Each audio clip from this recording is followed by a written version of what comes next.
Mbote andeko na bino nyonso bana Congo na pesi bino mbote lezo na bino mwana bi Henriette Kilumbu Shembo TV na kati ya Australia Perth na koloba mingi te o na yelelo liso nanga eza pona bana Goma na eko pesa dite ya pete bien Goma eza na makambo ekweli toza ba blessé ba veuve ba orphelin ba kufa Webineleki na Goma. Ezate toi kaka na kati ya télévision, na kati ya réseaux sociaux. Je suis Goma. Tie Goma, sala Goma avec action. Action nini pratique. Tokoba je suis Goma na ekosi sa blessure te, ekosi sa nzala te, ekosi ma bloka kolia te, ekobongisa bandaku te, mais je suis Goma na yaka na quelque chose. Moi cotisation no maman papa leki pona Goma wana. Totiki la kaka te.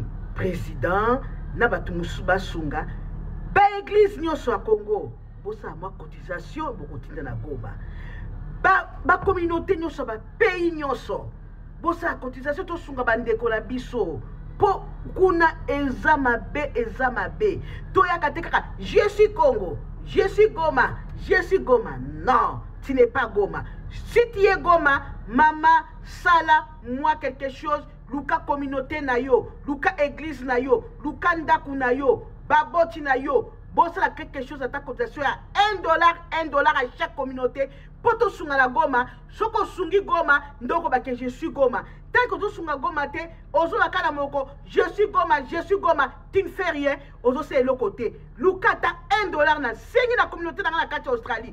Bata Melbourne, Adelaide, Brisbane, Sydney, Nyoso, Obati.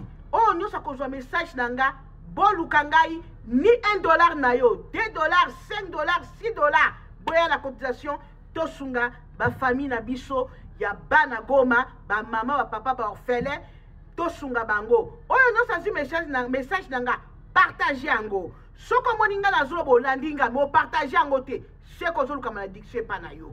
Ndengo na ndinga, oh, nous avons partagez ango, share ango, pona, Toeba kosunga na Goma na mboka na biso etumbe ya monene. Je suis Goma kosunga te, malobe kosunga te, kokoma kolata teni ya ba soda.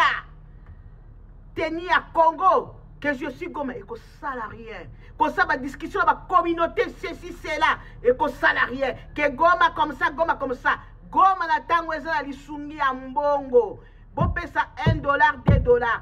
Mutu nyonso akozala na besoin na nga na kati ya Australia wa peso kozaka na libanda mboka touché yo ebeska ko bwaka mbongo na ote luka mama Henriette Kilumbu Shembo Jésus please bana na biso Australie bo partager ngo o nyonso komona message na ngai please botinda ta $1 $2 $3 to forcer mutu te ke pesa $1000 oyo za nango to sangisa to tindela bana Goma to sunga ekola mboka na biso ingeta sali na suki wana